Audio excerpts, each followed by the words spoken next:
right, it's 2 o'clock, so we're going to call today's meeting of the Rules and Open Government Committee to order and start with roll call. Candelas? Here. Duan? Foley? Here.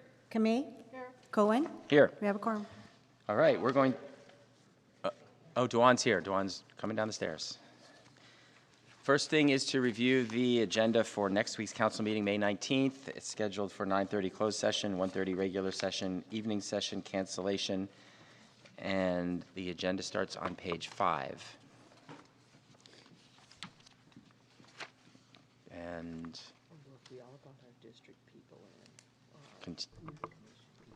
that's not working out, that's fine. Continues on page 6, 7, 8, 9, 10, and ends on page 11. Section 3, we have our citywide customer experience transformation update. And Section 5 item is deferred. Section 6, our San Jose Clean Energy Programs Roadmap Status Report.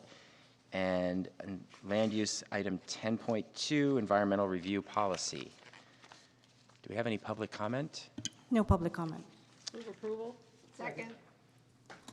All right, I don't see any hands, so let's vote.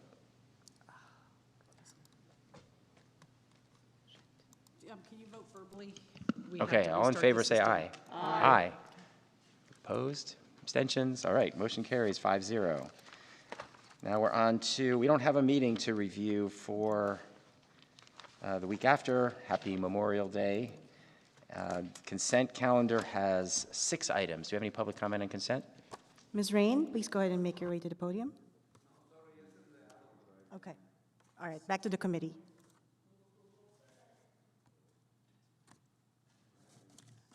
Verbal vote, please, yes.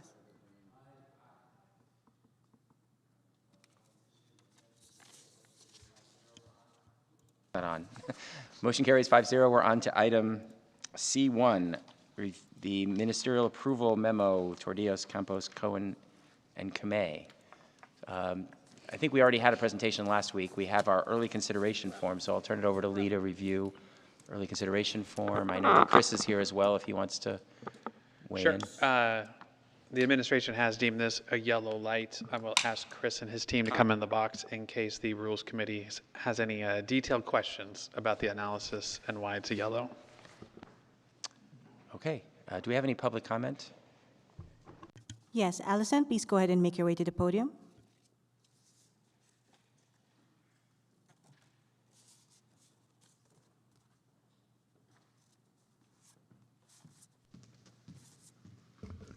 Good afternoon. Allison Singalani, Director of Policy with SV at Home, speaking in support of the memo from Council Members Tordios, Campos, Cohen, and Kamei, recommending the expansion of ministerial approval processes citywide for housing development applications that qualify for CEQA exemption under AB 130. We agree with the memo authors that the eligibility standards established under AB 130 are carefully crafted.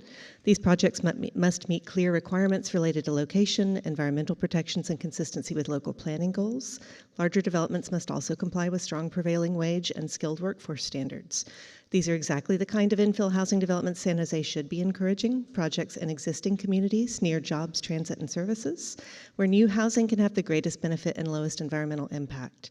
Expanding the ministerial process the city already uses is also a practical governance strategy. It can help move eligible housing projects into construction more quickly while allowing planning staff to focus their time and expertise on more complex applications and long-range planning efforts that require deeper analysis and public processes. At a time when San Jose faces both a severe housing shortage and constrained public resources, this is a thoughtful and effective way to streamline housing production, improve administrative efficiency, and advance the city's housing goals. Thank you. Back to the committee. Okay, thank you. Let me ask a question first on this one. Chris, I see obviously a recommendation of deferring this to next year's budget cycle or making a later date. Can you talk a little bit about the impacts of this and how it would impact other things in your workload and whether some kind of longer timeline than September, but maybe not deferring a whole year, could possibly be worked in? Yeah, happily. So Chris Burton, Director of Planning, Building Code Enforcement. As we recently reported out to the Community and Economic Development committee our current citywide work plan, which includes work that's related to this item but not the same as this item, is somewhat packed. So we have a significant body of work that's currently underway related to requirements from the state, in addition to other council priorities. And so by sort of our tracking mechanisms, we're sitting at about 130% of capacity for the next fiscal year, and then at roughly 100% going into the following fiscal year beyond that. And so the challenge is, how do we continue to balance all of these work priority items? Obviously, the largest body of work we see over the next 24 months is ultimately the 4-year review that includes, again, some related items to this, but not specifically this work item. We will be, through this budget process, releasing an MBA that talks about sort of citywide planning a little bit more broadly and discusses sort of where that entire work plan is and, you know, kind of what the opportunities for trade-offs are right now. I think there are, you know, potentially some trade-offs, but they're challenging ones. When you think about the types of work that we would have to put off, it's like the work related to, we're already proposing deferring some of the work related to the smoke and vape shops just because, you know, we're packed. The other impact, if we don't just defer items, is that everything starts to spread out. Now, the reason we've stacked our work plan sort of in somewhat the way we have is that we've created a pathway to compliance with our next housing element in 2031. So that's the 4-year review, the environmental clearance associated with that, then the next housing element. If we weren't to get all that work done in time, then ultimately we create sort of additional liability with builder's remedy throughout the city. So there's a sort of a defensive strategy in some of this, but there's also a lot of other work coming. I think the other piece that has taken up a significant amount of capacity in this last year has obviously been the work related to SB 79. So, you know, I think there's just a lot in there and not many good trade-offs as we see it right now. Okay, thank you for that explanation. I'll turn to Vice Mayor Foley next. Thank you, Chair, and thank you, Chris. Actually, that was my question. What's the trade-off? What do the workload analysis is recommending looking at next year's budget cycle to see potentially, I guess, if you could hire more staff to handle the workload. Is that the number one thing standing in the way of that's the trade-off? Yeah, that's the trade-off right now, is we'd have to stop doing something else to expand the scope that we're already doing on ministerial. Yeah, thank you. I've heard this report a few times in CED, and we've heard it regularly that your department, your workload is huge, particularly with all the legislative requirements, and we never know what more requirements are coming forth for development. So while we don't usually receive yellow workload analysis, I have to be respectful of that when it actually comes in. So I would move that we defer this to budget cycle 27, 28, I guess. Second. All right, we have a motion and a second. I know that, I think Councilmember Tordios wanted to say something. I think normally since, go ahead, come on down and make 2 minutes of comment.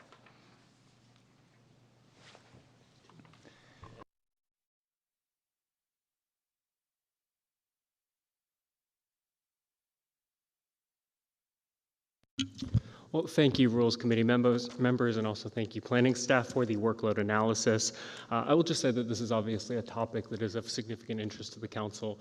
In addition to the 4 signers on this memo, I know recently Mayor Mahan, council members Candelas and Casey have also spoken in favor of investing more in ministerial approvals.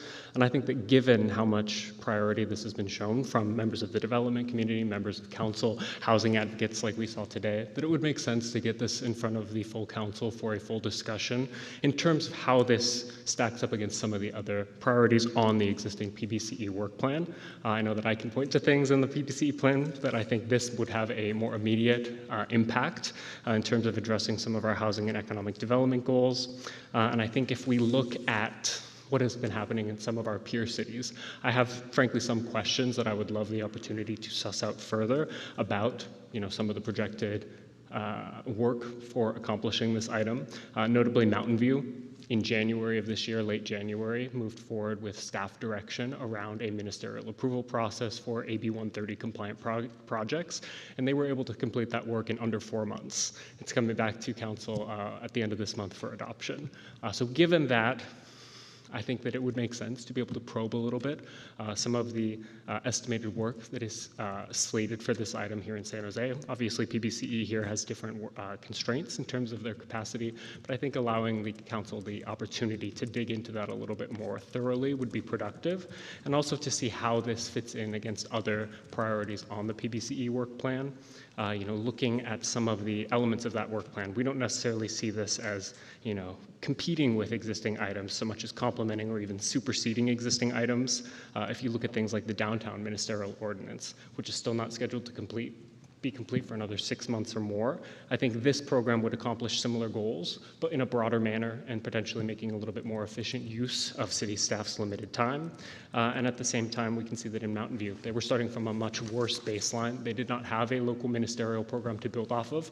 We do, both for our affordable housing programs, but also for our growth areas in North San Jose, as well as our existing urban village and specific plan ministerial process. So I think the questions that I have open about the workload analysis and the fact that we're already starting so much further ahead than other cities like Mountain View, combined with the fact that I think this is a valid policy that council has shown interest in, that there are real reasons to believe could have even more impact in terms of addressing our housing needs and our economic development goals than some existing elements of the work plan, I think it would make sense for the full council to have the option to deliberate on this and see if there are any things in the work plan that should be pushed back, work streams that should be merged together, like this proposed work and the downtown ministerial work, or other items on the work plan. So All right, I would humbly request that opportunity. Let me. I know Chris pulled your microphone over. I think you want to respond to that, but I'll just ask in context of that. I mean, obviously, we've been throwing a lot on your plate, and it's not your fault. There's a lot happening, and it's a very important area of the city. A lot of important things that are happening. What would be the mechanism going forward for us as a council to sort of evaluate that entire package of work and what things are the right priorities and which ones would have the most impact? Because it seems like, we have a lot of things we want you to accomplish. They may all be important and good things, and in some sense, and this is one of those cases where there's work up front to make it happen, but presumably it could save work later by having it in place, right? Is there some kind of holistic review or process that we can have to holistically review all those different things and decide how to prioritize them? Yeah, I think that's a great question, and one we've wrestled with over I think pretty much all the years I've been with the city, as how to sort of prioritize this workload. I think the way we think of it is that we come to CED either usually in February or April as a lead in to the budget conversation, right? And so last year, you'll recall MBA number 3 gave us that opportunity to holistically look at all of the work items, including council referrals, and make recommendations on what we thought should be dropped, what should be deferred, and then what should be prioritized. Again, I think we're using the citywide MBA that's intended to be released to provide some of that context. And I think the intent is that that conversation occurs in the budget process because it is a question of capacity, right? And so the ability to direct and shift resources is based on what we approve annually through the budget and how we use those dollars. And so that's the intent, is that it lines up with that conversation. Certainly, we're always available to kind of continue that conversation in any way that's necessary. Obviously, we did the work going into CED, so if that's a conversation that needs to be aired at council, we're happy to kind of bring that forward. Yeah, because I guess so. It's a conversation that prioritization is happening at CED then, and I know in the past we had that imperfect process of prioritization where we looked at the entire list of 130 referrals or whatever it was, and we said we can only handle 50 of them. Which of the 50 we should do? But we don't really do that as a council anymore. And while while the process was a bit unsatisfying, we don't really have a replacement process for that. So I guess I'm just curious, but I'll turn to Councilmember Candelas. No, thank you. That was actually along the questions that I have. Chris, in August or September, I believe PBC is coming. Your department's coming to the council for like weighing a few workload items. Can this somehow be included as part of that conversation on reprioritization or or a prioritization conversation in September? So the body of work in August will be August, the yeah. follow-up on the 4-year review, so the task force recommendations, which really sort of sets the largest body of work going into the next sort of probably 2 fiscal years. I think there's definitely a way to sort of reference how this sits within that sort of overall body of work. I don't know I mean, I think there's going to be a fair amount of discussion that needs to be had just on that item. No, thank you, Chris. And the reason why I say that is, obviously, I think the overall recommendation is there's a substantial investment that needs to happen based on the workload proposed. And I did see some impacts to community engagement and robust staff analysis that even under a ministerial approach needs to happen. And so that is a significant concern for me.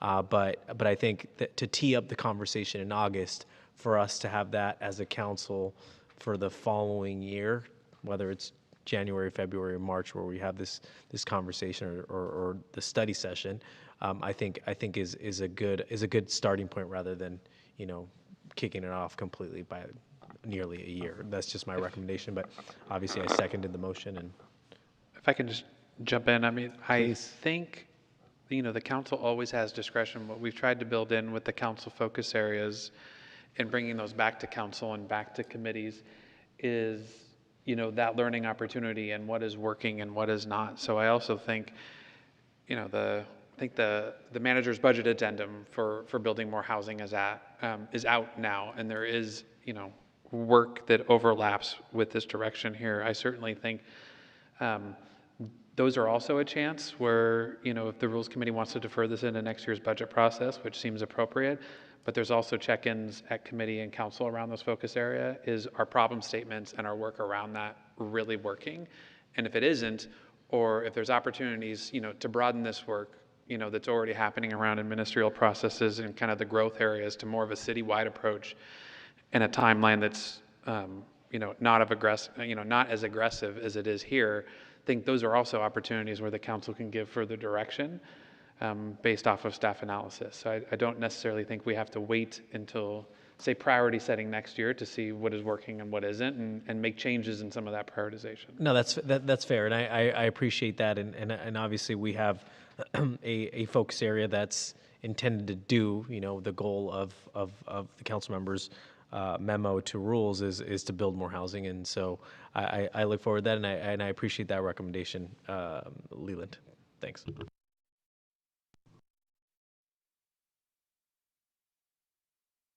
Thank you. Thank you so much. Just following up on what you just said, I'm wondering how we can overlap what's already being worked upon, which is the downtown ministerial, and how perhaps it could be folded in. I do see that it's problematic that 90% of PBC's time is spent on those mandatory things, and we only get 10%. Every year it gets worse. And so I think that at some point you've squeezed so much that there's nothing left to do the things that council has directed or that we've prioritized. So I'm wondering in terms of how we would be able to bring forth some of the things that sort of overlap a little bit, as you mentioned, Lee. Yeah, so I just want to sort of contextualize the work, and Councilmember Trujillo is absolutely correct. We're starting from a great point.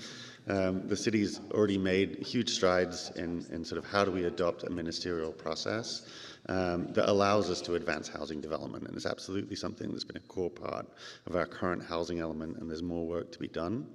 The next focus area was the downtown. We think there's an opportunity there to really drive near-term development. But to give you a sort of a contextual sort of idea of the work is, while we have the ordinance in place, we do have to go through and do analysis on what the potential impacts look like. So right now, Our downtown is approximately, you may know better than I do, but it's somewhere between 3 and 4 square miles, right, reasonably. When you think about what this would apply to, the biggest area to think about is ultimately we think all of the SB 79 eligible areas, so the half-mile radius around the 54 stations, are largely AB 130 eligible. So there's over 36,000 parcels in that area. It probably represents something close to 50 square miles. So that's the kind of order of magnitude by which you're increasing the volume of analysis and work that needs to be done. Thank you. Vice Mayor Foley. Thank you. As I finish out my year as chair of CED, we just submitted the work plan for the next 6 months, and included that was PBCE coming to our committee in October. That usually that's when you provide an update as to what you're working on, what the trade-offs are, and the CED committee usually has a robust discussion around that. We can cross-reference that to the full council, so then council can have a discussion around it in late October, early November. So that's an amendment to your motion? Sure, that's an amendment, yes, because I moved it to the budget cycle, so we will include it in a cross-reference to our October CED meeting. And that's okay with the seconder? He's over here. Oh, I don't remember who seconded it. Okay.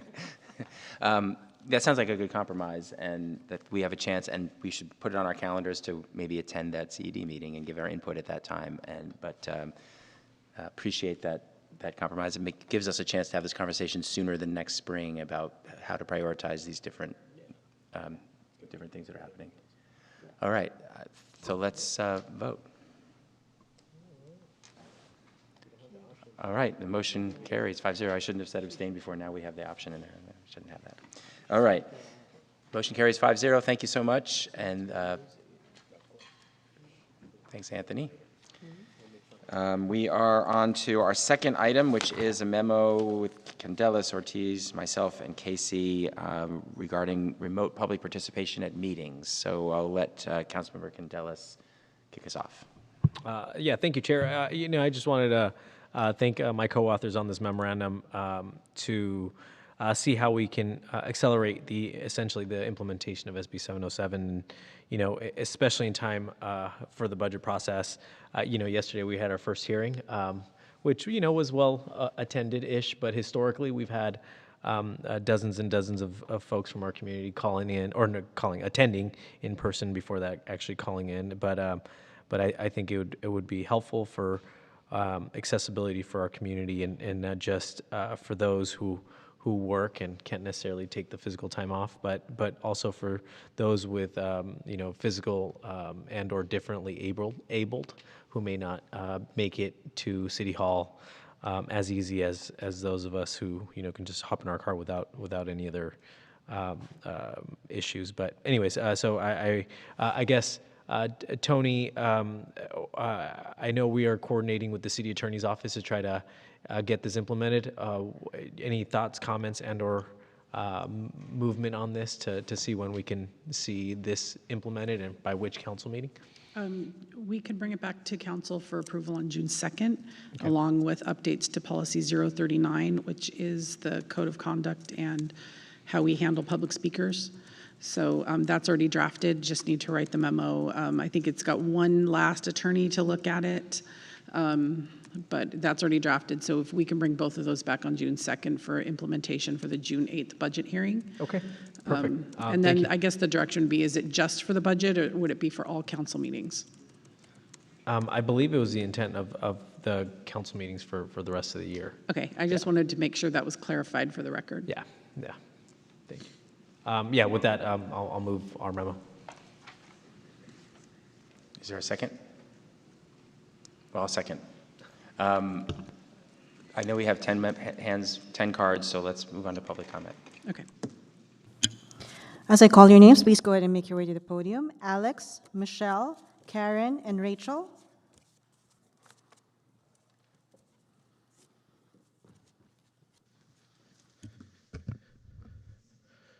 Good afternoon, council members.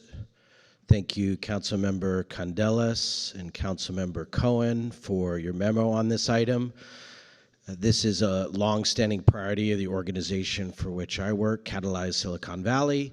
And we know that there are so many people, as you stated, Councilmember Candelas, who want to participate in city council meetings. This is a car-centric city. It has traffic. You have to find parking downstairs. You have to come up and go through security. There are all kinds of barriers to participation, even if they're not ill-intended, but those barriers can make it very hard for members of our community, particularly those who are underrepresented, to be part of this process, and allowing them, as other cities do here in the South Bay, to be involved in council meetings and give that public comment remotely is a very, very valuable part of our democracy, and Catalyze SV would like to see that returned.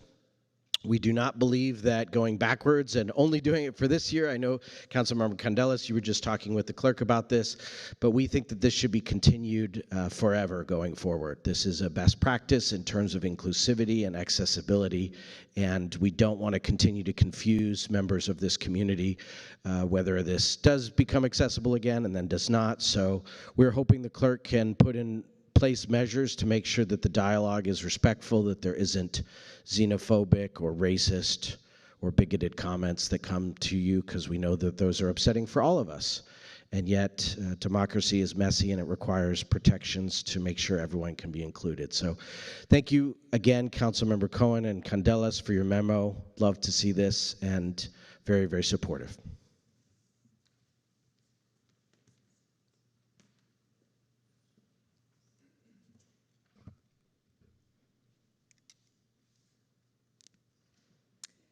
Hi, I'm Karen from District 3 and showing up for racial justice and the Real Coalition. And also, I want to basically say the same thing. First of all, thank Council members Candelas, Ortiz, Cohen, and Casey for bringing forward this memorandum, and we fully support reinstating remote public comment as soon as possible for the budget conversations as well as ongoing.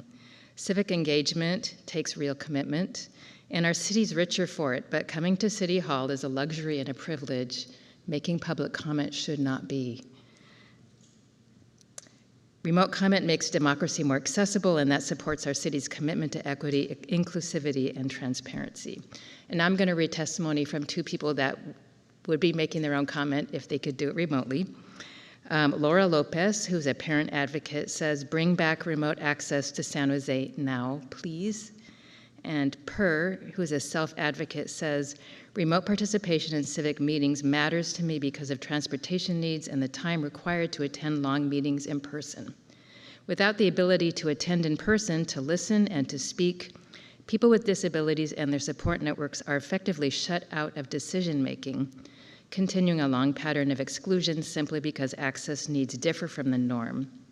Many cities have already made remote participation standard, and San Jose should do the same to ensure access isn't conditional but guaranteed.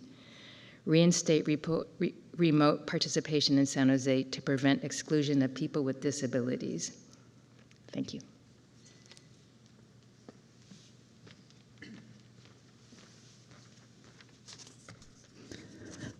My name is Michelle Coleman, a San Jose resident and a member of Showing Up for Racial Justice, Santa Clara County. Remote participation is essential for robust public engagement with city policy. Requiring people to be in chambers privileges the voices of people who already have privilege, people like me who can easily come to City Hall in the middle of a weekday. It excludes people with weekday jobs they just can't afford to miss, people who lack robust transportation options, many people with disabilities, and caregivers of loved ones who can't be left alone. I have a statement to read from someone who, like many, could not be here in chambers today. From Kelvin Yo, ally/advocate. Remote participation in civic meetings matters to me because I have work and family commitments that prevent me from attending in person. And without it, people with disabilities and their support networks are effectively shut out of decision-making, continuing a long pattern of exclusion simply because access needs differ from the norm. Many cities have already made remote participation standard, and San Jose should do the same to ensure access is not conditional but guaranteed. Reinstate remote participation in San Jose to prevent exclusion of people with disabilities. Thank you. Calling the next set of speakers, Allison, Sandra, and Rebecca. Please go ahead and make your way to the podium. Good afternoon. My name is Rachel Stratman, and I'm here with the Real Coalition, as well as I'm a D3 resident. I want to thank the council members for bringing this forward, and I'm here to just state my full support, both personally and upon community who can not be here today. I want to say that I find it important that it's actually done by the June 8th deadline to be able to be for budget. Obviously, we know that the important discussions that are going to be had each year over a budget, and the people who are going to be most impacted by those discussions, we want to be able to participate, and that includes people from the disability community, our working families, our caregivers, and we want them all to have the opportunity to be here, and we've seen such a decline since this access was taken away. And I'd like to also share a statement by somebody who is not here today. Darcy McCain, a self-advocate, they said, remote participation in civic meetings matters to me because I'm a wheelchair user and it is very difficult to go to meetings. This is very important for individuals with disabilities who need to also share our voice via Zoom. Transportation limits my availability. Many cities have already made remote participation standard, and San Jose should do the same to ensure our access isn't conditional but guaranteed. I want to thank the committee and urge you to pass this. Thank you. Good afternoon, council members. Rebecca Armendariz with Working Partnerships. I'm also here to read this on behalf of somebody who could not be here. Lourdes Best, she's a guardian and caregiver of someone with IDD. And also Working Partnerships is in support of this memo. So Lourdes asked me to say that she strongly advocates for the immediate reinstatement of the comprehensive remote participation option for San Jose City Council meetings. Current in-person mandates inadvertently exclude many residents. Financial burdens from transportation and high living costs, coupled with demanding work, caregiving duties, or health issues, make physical attendance challenging for a significant portion of our community. This exclusion disproportionately affects low-income families, individuals with disabilities, and seniors, silencing crucial diverse voices. When segments of our populace cannot participate, our city's decisions become less representative and equitable. Many forward-thinking cities have already adopted robust remote access as a standard for democratic engagement. San Jose must embrace these modern inclusive practices. Reinstating remote participation is essential for fostering true equity and enriching our governance with a broader spectrum of lived experiences. I urge the Council to prioritize this vital step, ensuring that all residents can actively contribute to San Jose's future. Thank you.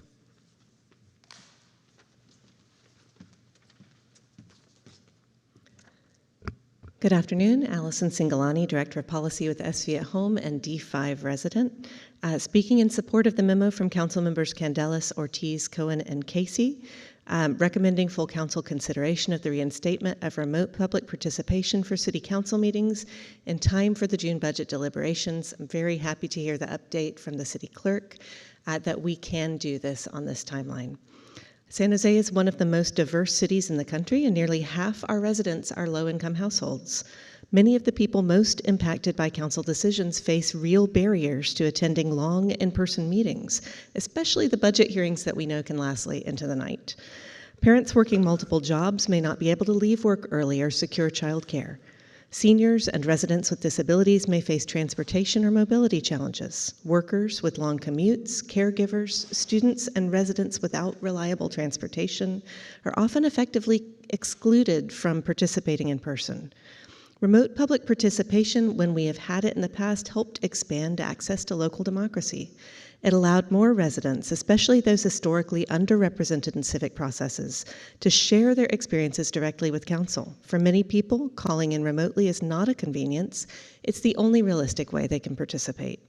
Budget decisions shape whether families can afford housing, access services, and remain stable in our community. The residents most affected by those decisions deserve a meaningful opportunity to be heard. We urge the Rules Committee to bring to Council this recommendation to reinstate remote public participation in time for the June budget deliberations and to support a more accessible, inclusive, and representative public process. I'll also read a statement from Graciela Franco, Direct Service Coordinator at San Andreas Regional Center, who was not able to attend in person. Remote access is essential because it helps those with intellectual and developmental disabilities integrate into the community, and it provides them motivation to want to further develop their independent. Thank you, that's your time. Calling the next set of speakers as well, Gianella, Ms. Rain, and Jordan.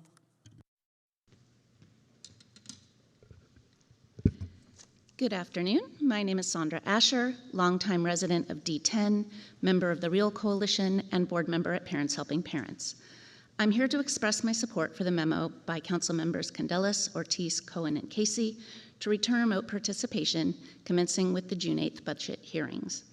As a disabled resident, sitting and standing for the extended periods required in order to give public comment is frequently a barrier to participation and access needs. As the self-proclaimed capital of Silicon Valley, it should be a no-brainer that we are using technology to increase community participation in our government. Furthermore, allowing remote participation aligns with the city's 2023 Disability Inclusion Equity Pledge, which commits the city to disability inclusion as a human right. And now, as others have done, I would like to read statements by others who could not be here today in person. The first is Penny Hunter, parent of a son with disabilities. Remote participation in city civic meetings matters to me because it will allow those that are unable to attend because of their disabilities to have an option to voice their concerns. And Kate Weber, parent advocate, says, Dear City Council of San Jose, hello, and I want to advocate to bring remote access back to San Jose City Council meetings. Removing remote access disproportionately affects particular groups. May I suggest you could use a remote access vetting process where the remote access would be granted based on a person demonstrating they belong to the affected group, special needs, the elderly, working parents, etc. Thank you for your time.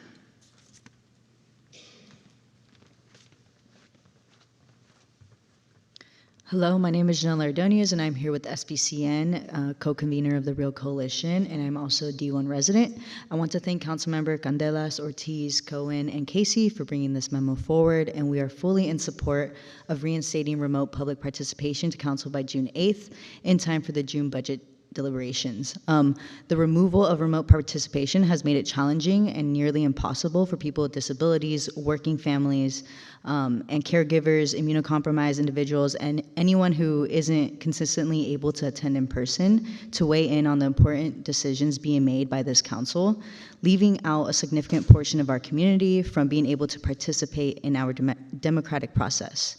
The budget process requires robust engagement and input from the communities that will be most impacted by the critical decisions that are going to be made and in need of equitable investments. We have read testimonials from members of the community today who couldn't be here with us, and they deserve the opportunity to be heard now and forever. Thank you.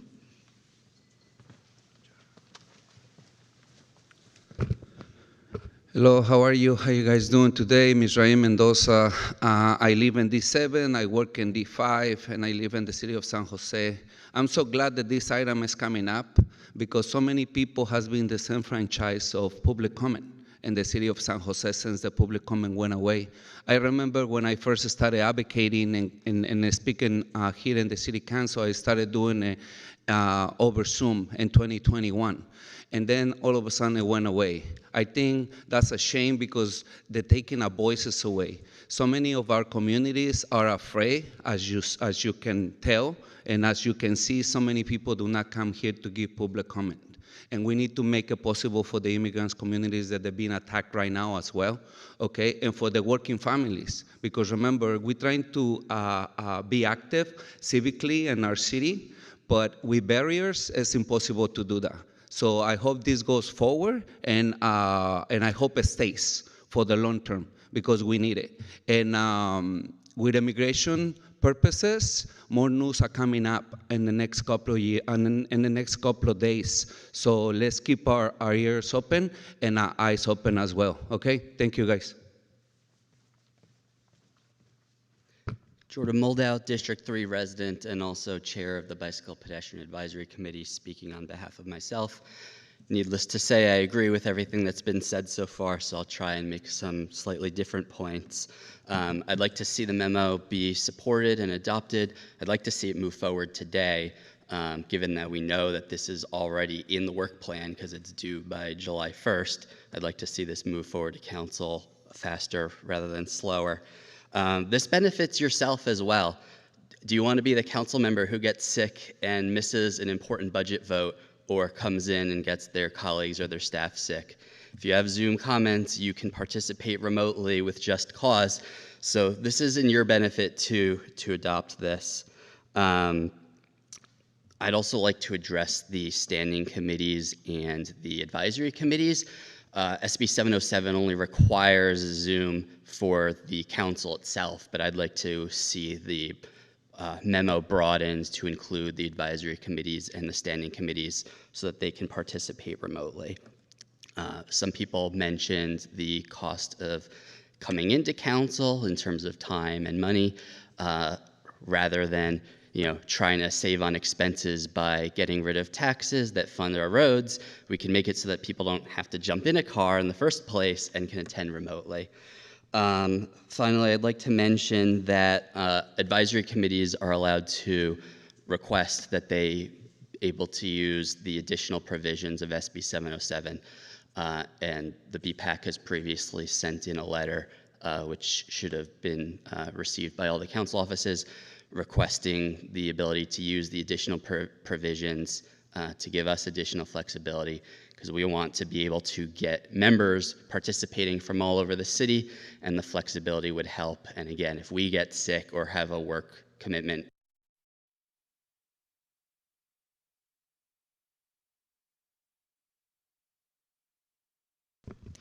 Hello, Gia with Housing Choices. Thank you so much for bringing this back. It's extremely important for folks with disabilities. I was the one who personally cold called all of our clients in our Salesforce database to see their perspective on why remote participation is important for them. So the testimonies you heard is the ones that I collected from parents and folks with lived experiences of disabilities. And I've been coming to the city council quite often, so it's really glad that this is bringing more opportunities of better access for folks with disabilities to participate in their civic leadership.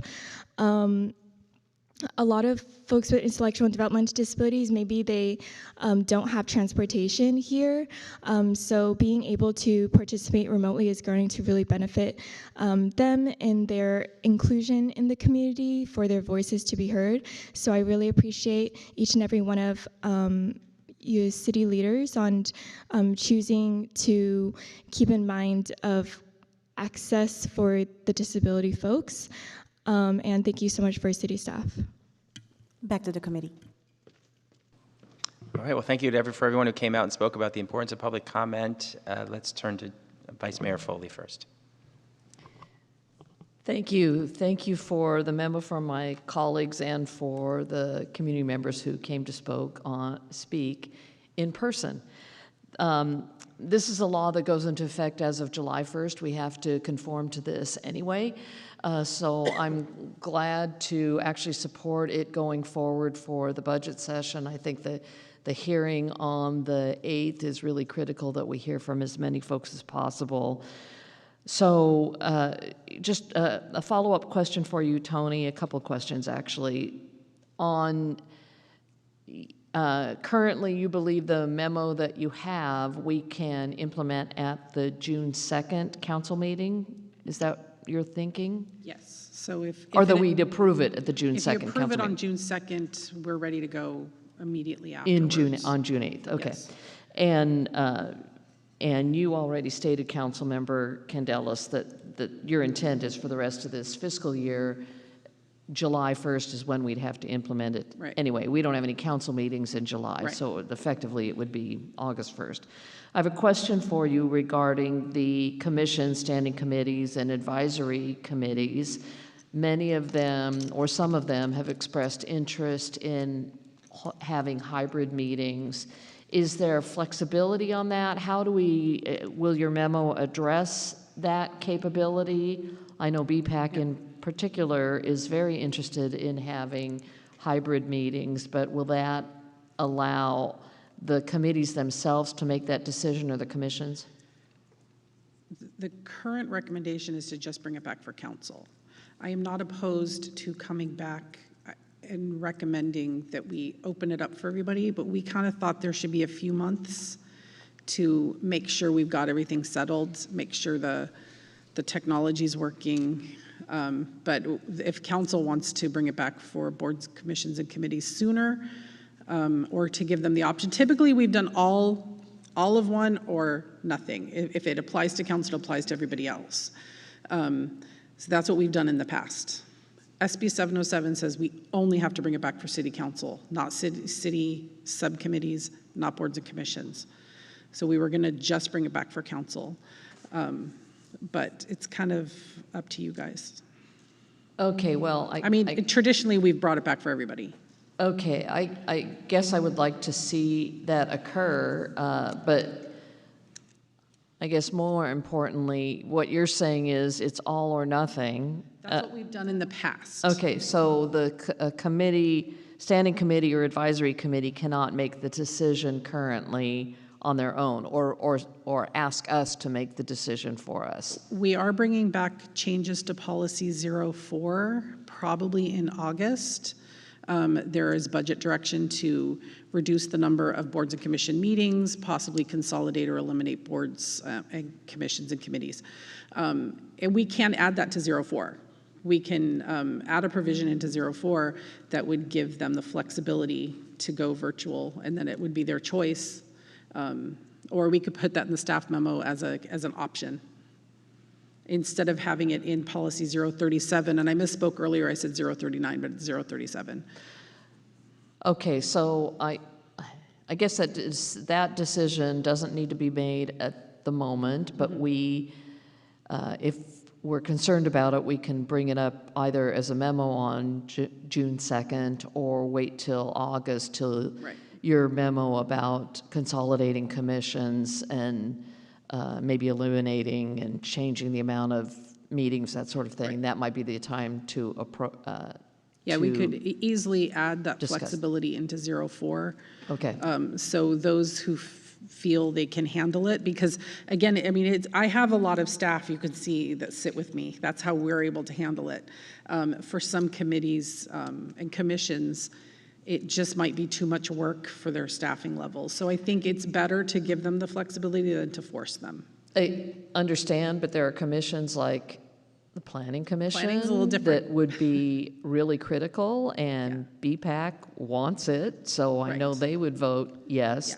HCDC probably should have, I mean, there's critical forward-facing committees that have a lot of attention that, well, I don't need to continue to debate this. I could debate this much, much longer. So I'll just wait for the discussion on June 2nd and see if it's appropriate to wait until August or to address it at that time.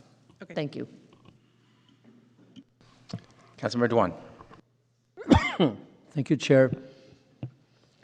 Well, I think it's we can't avoid it because SB 707 in July, we're going to have to implement it anyway.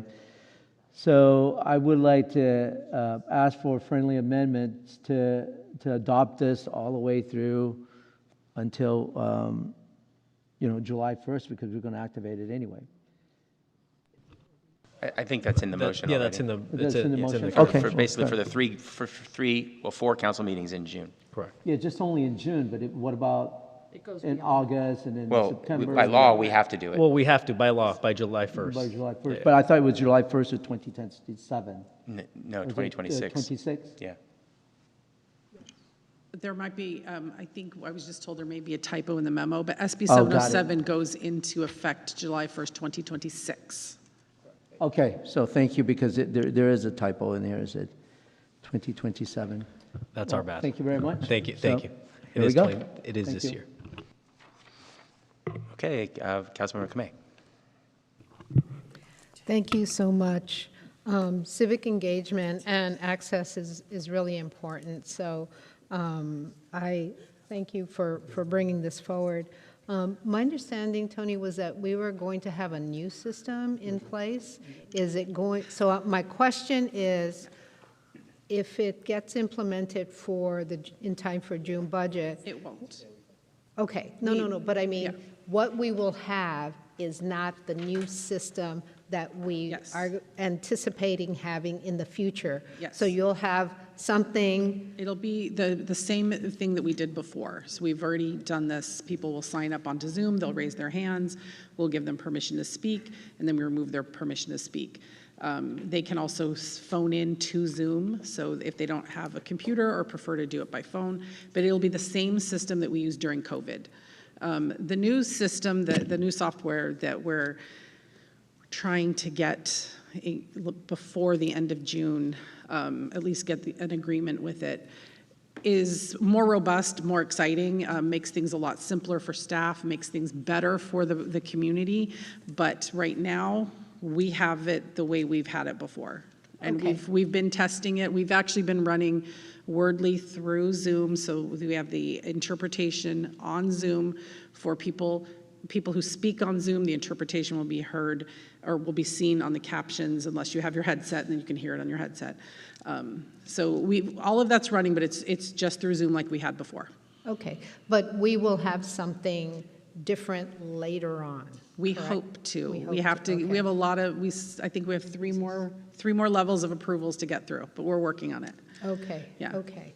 I know that you're bringing different things forward to us. Do you think that the provisions that you've made for what's coming back in June would take care of some of the problems that we were experiencing, not from local community, but Right. from the outside? The attorney's office, I'll name drop Neelam. Neelam and I have been working on a script to handle that. We're not going to be able to eliminate it entirely. There's suggestions on, well, you could have a 5-second delay and everything, but you still need to have staff who monitors the 5-second delay and hears it, and I don't have that capability. So unless another department has that capability to have somebody else screening it. I don't have that right now. What we do have is before everybody's, it's in the policy 037 that's coming back, but we also have our own separate script. So giving the warning every time we call public speakers. So, if I have 5 speaker cards for an item, I'm going to say this is a reminder to stay on topic, to follow the code of conduct, to keep things civil and not disruptive. And we'll say that before every speaker, so that's like their first warning. So that reduces how many warnings we have to give later, because normally it's, but we're going to do our best. My suggestion is also to have the city clerk handling that and not the mayor, because I'm not exciting to make angry. You guys are very exciting to make angry. I'm very boring. Thank you. So, Thank you. So I think if I'm the one that says you need to stay on topic, it becomes less incentive for them. Thank you. Thank you. I appreciate that last comment. That's a good idea to have you as the impartial clerk making those calls. I was going to ask the same question. So it's possible that the new system could be in place in August if things go well or not. No, there's testing to happen before it goes in place. I don't think it would be ready by August 11th. Our first meeting of the year is actually August 11th. I don't think it would be in place. The new thing we just found out about. I mean, SB 707 was passed in like November, so we did not have a lot of time to go out there and find robust solutions. So we were a little, like, I didn't find this until like a month ago. And other cities have found it too. It's like the only public comment software. It's very exciting. We're hoping to get an agreement before the end of the fiscal year so we can use our current year budget. But it'll take time to implement because we're not the only city that wants them. And they're like literally the only person who does this right now. Because SB 707 came on so suddenly. Yeah, okay. The concern I had was more on the technical side and being able to do some of the things we had talked about before as far as figuring out where people are from, but also identifying abusers and trying to and automatically block. Do any of these technologies do any of that yet or not? I didn't ask that about public input. I don't think I'm supposed to say the room. Okay. I didn't ask that software vendor who I actually just talked with at 1 o'clock about that particular thing. With Zoom, I can only geolocate to the country, not to the state. We can get a report so we can see sort of who the bad actors are, but I can't, we have just rules in place. But I typically recognize some of the bad actors and I'm prepared immediately to mute after a warning. So we do kind of pay attention, but there still is not a geolocation to California even, which is what I would love to have. If we could at least limit it to the state. Okay, I appreciate that. And as somebody who availed themselves of remote participation before I was on council, I know the value of being able to call in. Unfortunately, we also, the reason we went away from it as a council was because of abuses that began to happen as people became more comfortable being hateful. And it's an unfortunate truth of our current time. And as somebody who's recently been a target of anti-Semitic attacks, I'm cognizant of, and I was very aware of the kinds of attacks that were coming in that were targeting that very thing on this council regularly, and from people around the country who were not local and not interested in our governance, but interested in stirring things up. So I just want to make it clear that, we certainly value the input of the residents of our city and always have, but also need to have a well-functioning and comfortable environment for staff, public, and members of this council going forward. So there are concerns with bringing this back that I'm still worried about. So I'm just expressing that as we move this forward. Also, just want to comment on the remote participation for committees and council in general, not from the public side, but from the members of the committee. I still feel like there is an important value in face-to-face interaction. We learned quite heavily during COVID, I believe, that the collegiality and relationships that we had on a council were not as positive during the time in which we were all in our own places remotely participating in meetings. So I want to encourage committees and council and everybody else to be in person when possible, because I think the value of being in person for the people who are on the deliberating body is still very high. So that I just wanted to make that point as well as we move into this new flexibility that we might offer. So having said that, though, I think it's important. We're bringing this back after the end of the fiscal year, and bringing it back for the budget process makes sense this year. So let's vote. All right, motion carries 5-0, and we're on to open forum. Jordan?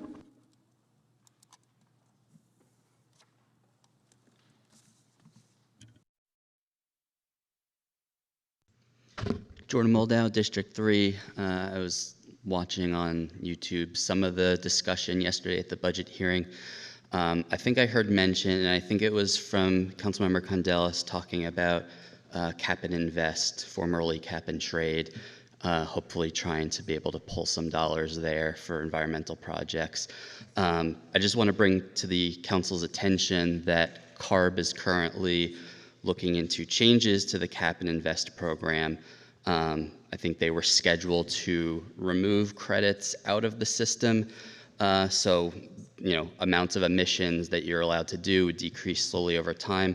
Apparently they're thinking of a different system where they might introduce more credits and make them available to polluting companies to basically get their money back to invest in, their own projects. And also adding more credits to the pool would decrease the price and decrease the amount of funds available. So I just want to bring that to council's attention.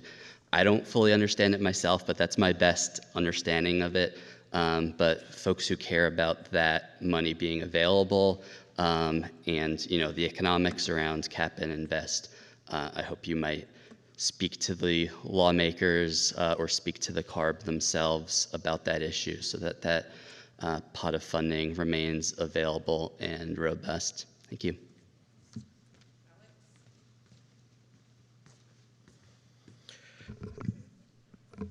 Just wanted to check in with the Rules Committee as you continue to create priorities for the council. I just wanted to share something that it's troubling me that all of you are aware of, which is as a city, we are still way, way, way behind on building the amount of housing we need to reach our goals for this city in the next RHNA cycle. And whereas all that language sounds a little bureaucratic, the consequences for our community are very, very, very real. We are continuing to be displaced in our community where people cannot afford to live here. The next generation will not be making San Jose its home if they cannot afford it. And one of the greatest barometers of affordability is the amount of housing we build. As many of you also know, Silicon Valley is one of the most, if not the most unequal place in the country. And again, housing is contributing that. So as you decide what to prioritize as the Rules Committee, as you vote on the council, please, please, please continue to prioritize housing. It is one of the #1 issues in our community, and it threatens the very fabric of San Jose and Silicon Valley. So please treat it with the urgency that so many of us here in the community feel around it. Thank you. Back to the committee. Okay, thank you. We are adjourned at 3 o'clock.